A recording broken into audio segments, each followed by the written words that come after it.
Hundreds of wrestlers making their way to Omaha this weekend for the state tournament. Columbus leads Class A after day one, but Millard South and Omaha Burke just a few points back. On this Valentine's Day, there was no love lost at the Nebraska State Wrestling Championships.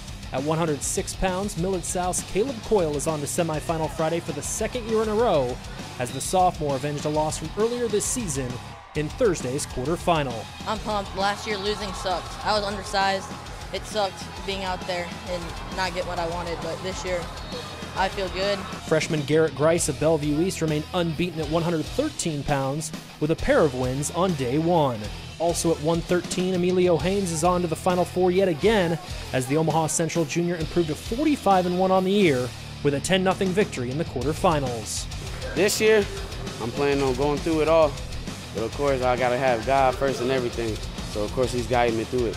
Jacason Burks is 2 wins away from state title number 2 as the 120-pounder from Omaha Burke cruised in his 2 matches on Thursday.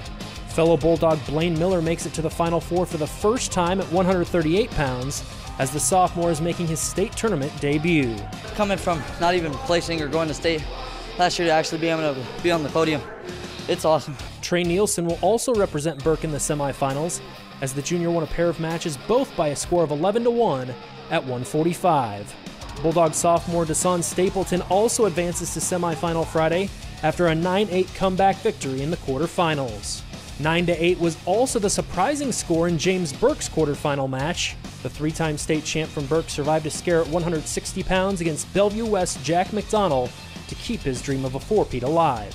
A pair of Papio South wrestlers move on to the Final Four as junior Alex Irizarry picked up a pin in his quarterfinal at 152, and his Titan teammate Trajan Lanier stayed perfect at 182 with a close 14-11 victory in the quarters. It's pretty dope.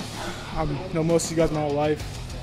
So I was like 8, so for all of us to go, it's a big deal. Westside's Kate Haberman improved to 40-4 on the year after 2 wins at 285 pounds. And finally at 220, Creighton Prep's Tony Prey is 1 win away from the Parade of Champions as the sophomore won with a takedown in the 3rd overtime period. Wrestling's just that sport where you go out and battle for 6 minutes, and I'm happy I get to do it, and I'm glad I won. Let's go! Good job!